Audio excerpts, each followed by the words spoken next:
સૌ નાના હતા ત્યારે એક બાળ ગીત સૌએ ગાયું પણ હશે અને સાંભળ્યું પણ હશે કે સાયકલ મારી સરળ જાય ટીન ટીન ટોકરી વગાડતી જાય. પણ ત્યારે આપણને એવી નથી ખબર કે સાયકલ ચલાવવાના કેટલા ફાયદા છે. આપણે સેટ કરવું પડે કે બાળકને 1 થી 2 કલાક કોઈને કોઈ સ્પોર્ટ સાથે એસોસિએટ કરી અને આવનારા સમયમાં આજે બધા ગ્રેજ્યુઅલી જે રોગ છે અત્યારે વધી રહ્યા છે. ભારત છે ડાયાબિટીસનું હબ છે. શું કામ છે? તો કે જંક ફૂડ, સ્ટ્રેસ અને lack of physical activity.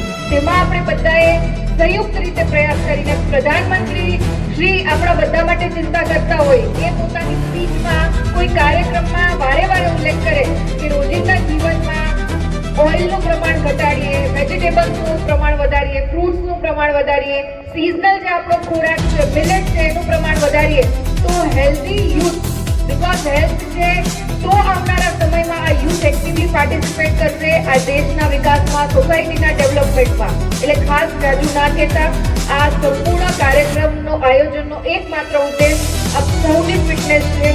Fun સાથે ફિટનેસ એટલે કે સાયકલિંગ બાળકોને હંમેશા ક્યાંક મોટિવેટ કરતું હોય છે અને આપણને બધાને ખબર છે કે સાયકલની વાત આવે એટલે બધા ઉત્સાહભેર એમાં પાર્ટિસિપેટ કરે.